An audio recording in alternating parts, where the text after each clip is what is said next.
Nosso Deus seja dada toda a honra, toda a glória e toda a adoração, porque somente Ele merece. E nessa noite, quem tem ouvido, que ouça o que o Espírito diz à igreja. Aleluia. Salmo 43, versículo 5.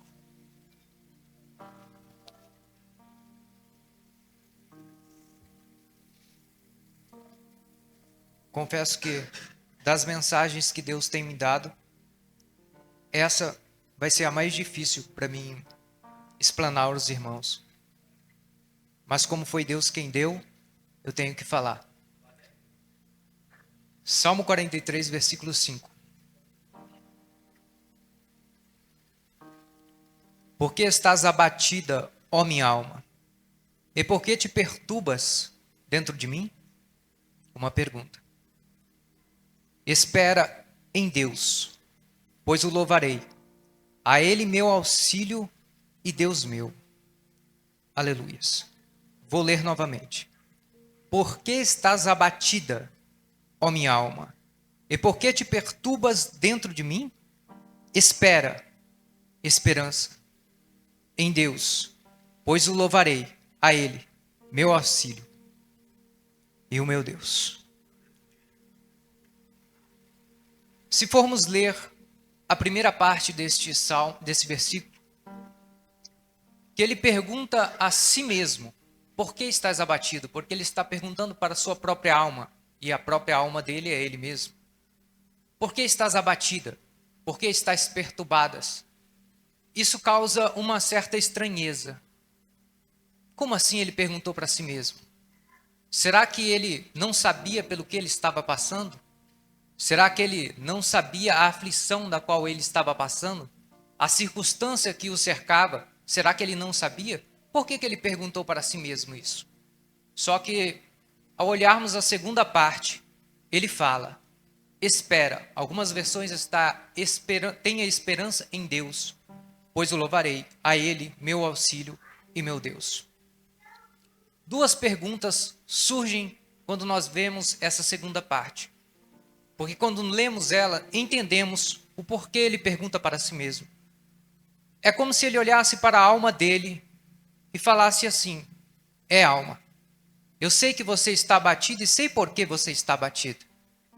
Mas também sei o Deus da qual eu sirvo. Então aí começa a ficar claro o porquê ele está perguntando. E aí surgem mais duas perguntas aqui. Que Deus é esse? E que esperança é essa? Que faz o abatido ter forças, que faz o perturbado ter paz. E respondendo à primeira pergunta, que Deus é esse? Este Deus, ele está revelado em Êxodo 3,14, quando Deus se apresenta a Moisés dizendo, eu sou o que sou.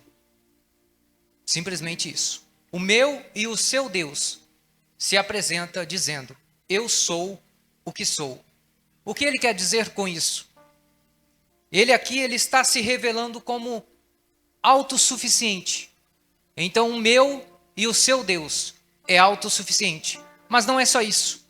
Quando ele diz, eu sou o que sou, ele está dizendo também que ele é eterno. O meu e o seu Deus é eterno. O que significa ser eterno? Significa que antes dele não existe nada. Depois dele, nada existe. É somente ele. Ele é eterno. O meu e o seu Deus é eterno. Ele é autossuficiente porque ele não precisa de ninguém. Ele é ele e pronto, acabou. Esse é o meu. Esse é o teu Deus. Em Êxodo 20, versículo 2, ele se declara dizendo, eu sou o Senhor, teu Deus, que te tirou da terra do Egito e da terra da escravidão. Aqui, Deus, ele se revela como um Deus resgatador. Um Deus que resgata. Por quê? Porque o povo estava há 400 anos na escravidão, comendo alho e cebola, sofrendo. Mas aí Deus fala para Moisés ir e resgatar o seu povo, que na realidade quem resgatou foi Deus. Então, Deus aqui ele se apresenta resgatador. E mesmo o faraó que naquela época, ele era o rei mais poderoso da época. E mesmo assim, o meu e o seu Deus resgatou o seu povo. Nada, nem ninguém pode parar o meu e o seu Deus. Estou falando isso devagar, pausadamente, para que você entenda o que eu quero dizer nesta noite. Vou ser curto, mas preste bem atenção nas palavras que Deus quer falar conosco nessa noite.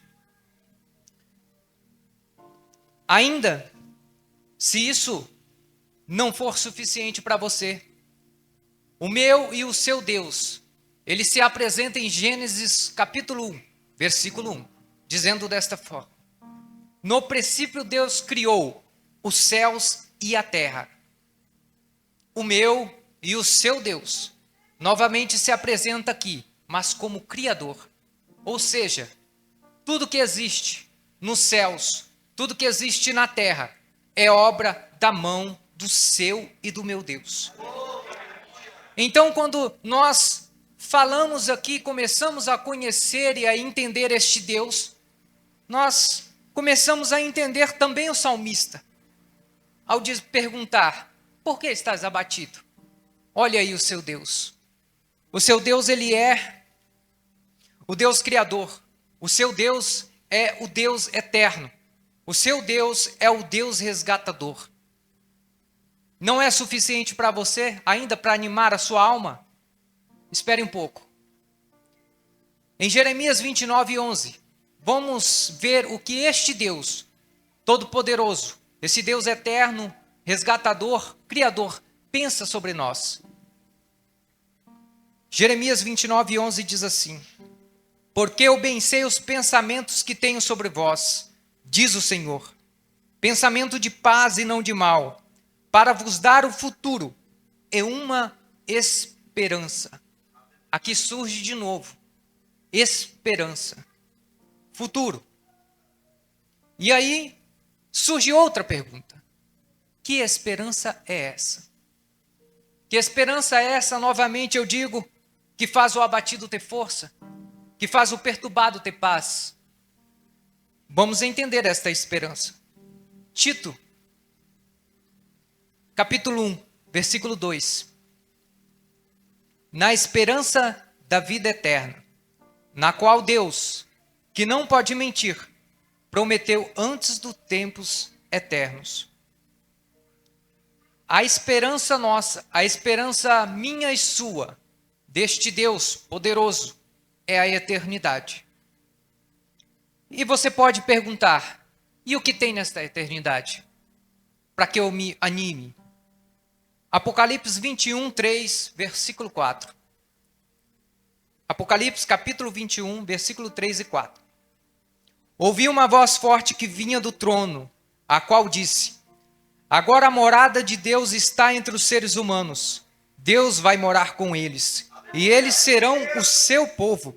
O próprio Deus estará com eles e será o Deus deles.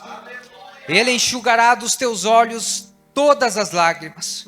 Não haverá mais morte, nem tristeza, nem choro, nem dor, pois as coisas velhas já se passaram. Sabendo disso, sabendo do poder do seu Deus, resgatador, eterno, sabendo também da esperança que esse Deus trouxe até você, agora surge uma outra pergunta: por que nos desesperamos? Por que que em meio às dificuldades, às aflições, às circunstâncias, agora eu faço você fazer uma pergunta para a sua própria alma: por que estás abatida? Por que a aflição nos paralisa desta forma, conhecendo a este Deus?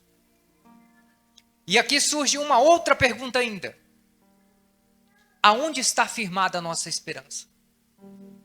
Aonde está firmada a nossa fé? Se algo desta vida nos abala tanto, é viável nós perguntarmos a nós mesmos: aonde está firmada a nossa esperança? Aonde está ancorada a nossa fé verdadeiramente? E essa é uma pergunta que você não precisa fazer para mim, não precisa responder para mim, mas faça a si mesmo. Sabe por quê? Porque esta pergunta me tirou o sono, muitas vezes. Por isso que eu digo que é muito difícil eu falar sobre isso. Porque isso me incomodou muito. Porque Deus fez essas perguntas para mim. Então, aonde está firmada a nossa esperança? Aonde está ancorada a nossa fé? Porque aonde estiver firmada a nossa esperança e aonde estiver ancorada a nossa fé, vai determinar algo. Vai determinar se nós vamos parar, ou determinará se nós iremos continuar.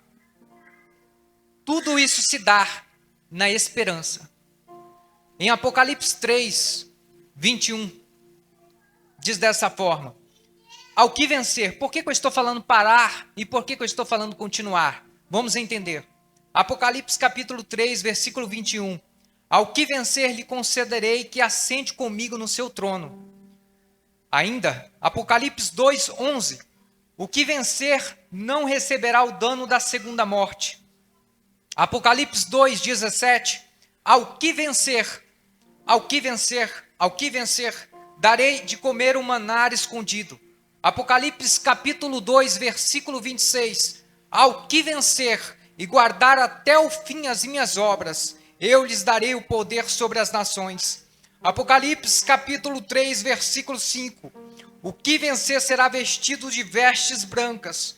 Tudo isso é para o que vencer. Então por que eu estou falando sobre parar e por que eu estou falando sobre continuar? Não vence aquele que para, vence aquele que continua. Então, que a sua esperança nesta noite seja reavivada, para que você continue. Veja, Paulo, 1 Coríntios, ele vai fazer uma comparação interessante. Ele faz a comparação da vida cristã como uma corrida na qual o corredor ele começa a ter esperança sobre a vitória, sobre a coroa no final da corrida. Então é assim a nossa vida cristã. É uma corrida. E se nós pararmos, nós não vamos vencer. Então temos que o quê? Continuar. Mas para continuar, nós temos que saber exatamente aonde está firmada a nossa esperança.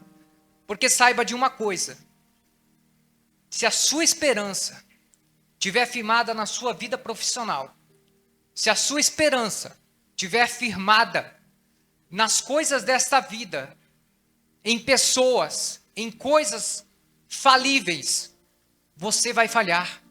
Chegará um momento em que a aflição será tão grande que você vai parar. Então por isso que eu estou falando, firme a sua esperança na eternidade. Firme a sua esperança em Cristo. Assim nada, o diabo pode se apresentar diante de você querendo te derrubar. Ele não vai, porque a sua esperança está na eternidade com Cristo. Se nós formos observar a igreja primitiva, isso me incomodou muito, me tirou muito sono, porque nós começamos a se comparar com a igreja primitiva e começa a criar preocupação na nossa cabeça. Essa esperança ela estava tão enraizada na igreja primitiva que certa vez Paulo e Silas, eles estavam em Filipos, na Macedônia. E eles estavam indo para a oração, veja bem. Eles estavam indo para o lugar da oração. Eles não estavam fazendo nada errado, pelo contrário, eles estavam indo buscar ao Senhor. E no meio do caminho, uma mulher possuída pelo demônio começou a perturbar tanto ele. Não foi só um dia. A Bíblia diz que foram vários dias que ela perturbava eles. Chegou a dado momento em que Paulo se cansou daquilo. Levantou a sua mão sobre aquela mulher e expulsou em nome do Senhor. E o espírito daquela mulher foi embora. Só que tinha alguns homens, empresários, que ganhavam dinheiro com aquelas adivinhações daquela mulher. Então eles pegaram Paulo e Silas. Veja bem, eles estavam indo para a oração. Eles estavam libertando uma mulher. Mas mesmo assim, eles foram pegados, pegaram eles, levaram para uma praça, despiram ele, tiraram-lhe as roupas. Eles ficaram nus e deram uma surra neles. A Bíblia diz que depois, veja como eles apanharam, porque depois de apanharem muito, na Bíblia está escrito exatamente desta forma, depois de apanharem muito, foram jogados na prisão. E aí? Na prisão, as correntes, na Bíblia está escrito, que prenderam eles em um caibro de madeira. Os pés deles no caibro de madeira. Então eles estavam ali na prisão, nus, surrados, com o corpo todo dolorido. Se a narração acabasse aqui, eu diria, para esses aí acabou. Se eles tinham alguma esperança, já era. Só que a narrativa continua. E diz a Bíblia que, perto da meia-noite, o que esses homens estavam fazendo? Imaginava eu. Eles estavam desmurecidos. Eles estavam enfraquecidos, quem sabe desmaiados, sei lá. Só que na Bíblia diz que perto da meia-noite eles estavam louvando ao Senhor. Eles estavam adorando. Mas aí surge outra pergunta. O que faz uma pessoa com o corpo todo dolorido? Eles apanharam muito. Nu, provavelmente com frio.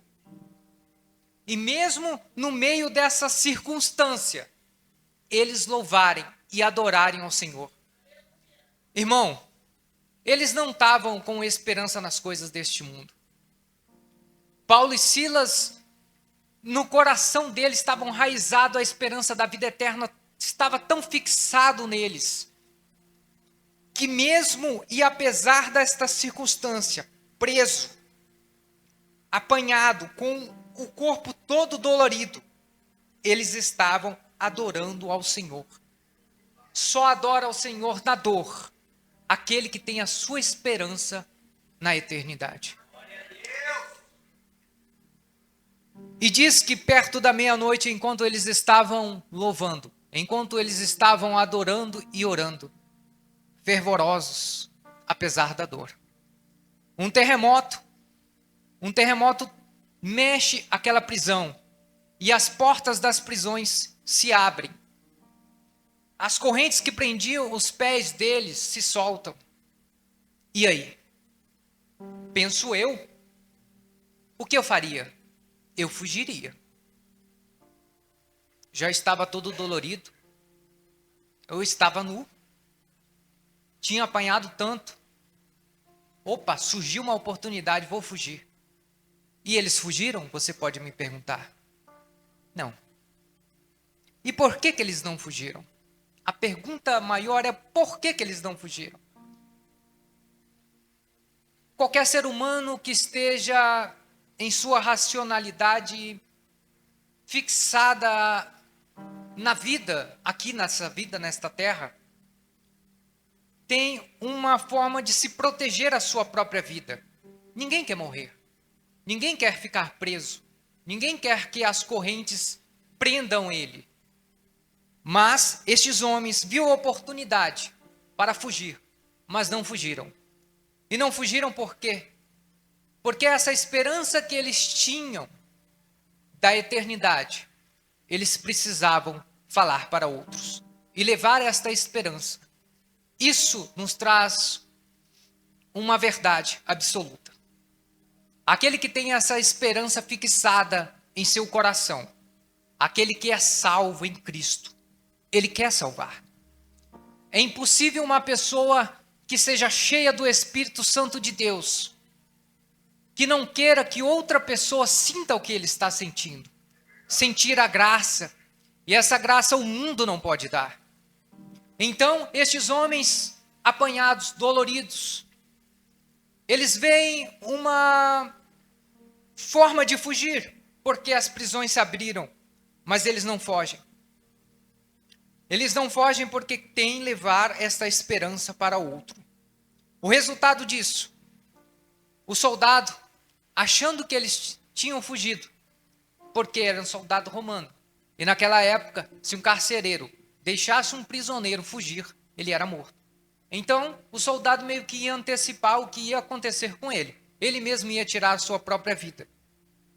Só que quando ele ia tirar a sua própria vida, Paulo diz: não faça isso, nós estamos aqui. Eles não fugiram para que esse homem não se matasse, não tirasse a sua própria vida. Oh Deus.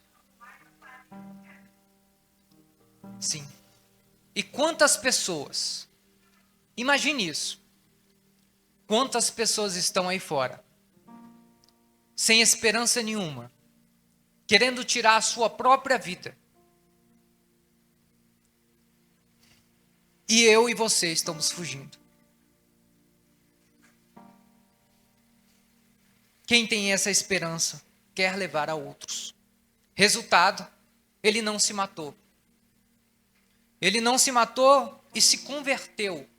Ganhou essa esperança também. E melhor, não se converteu somente ele, converteu toda a sua família.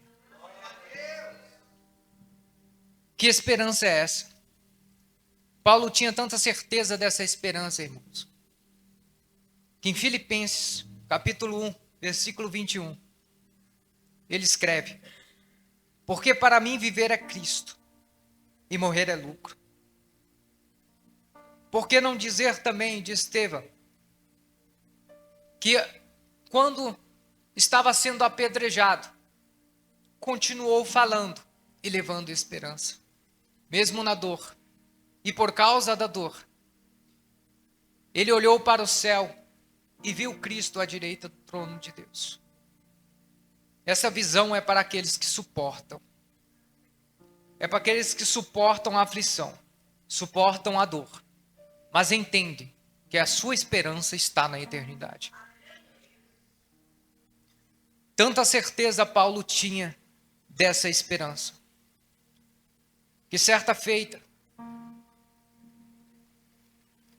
ele foi orar e reclamou a Deus, porque ele estava com espinhos na carne. Já disse isso, algumas pessoas escutaram aqui já de mim isso. Os espinhos estavam na carne. Isso quer dizer que os espinhos não furou a carne dele, eventualmente. Quer dizer que o espinho estava encravada em sua carne. Isso traz dores inimagináveis e dores constantes. E Paulo, ele pede a Deus 3 vezes, ele ora 3 vezes a Deus, pedindo que fosse tirado esse espinho dele. A resposta de Deus: a minha graça lhe basta. Engraçado isso, porque Deus, ele fala, a minha graça te basta. Ele não pergunta: Paulo, a minha graça te basta? Não. Porque Deus conhecia Paulo, conhecia da esperança de Paulo. Deus conhecia a esperança que Paulo tinha, a esperança da vida eterna. Por que estou trazendo isso para os irmãos? E por que isso me tirou tanto o sono? Várias vezes. Como disse inicialmente, a gente começa a fazer comparações com estes homens.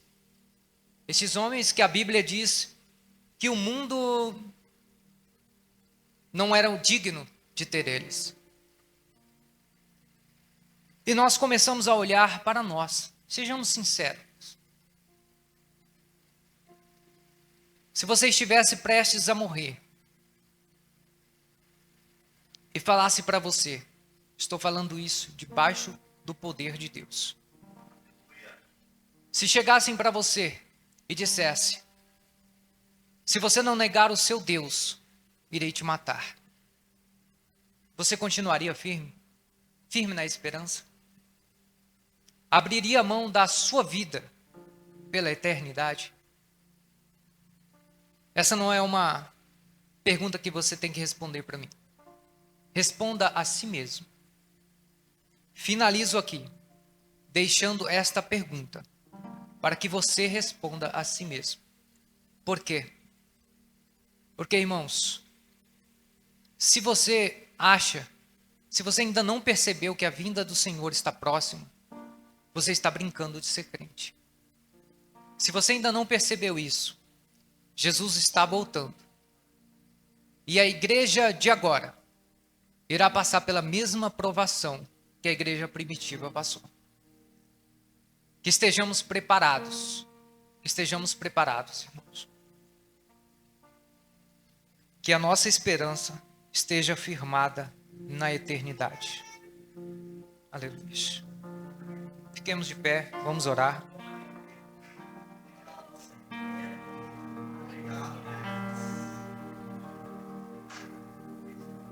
Ore ao Senhor, para que Ele te dê forças. Ore ao Senhor, para que Ele encha você com essa esperança, com esta graça, que é necessária nesses últimos dias.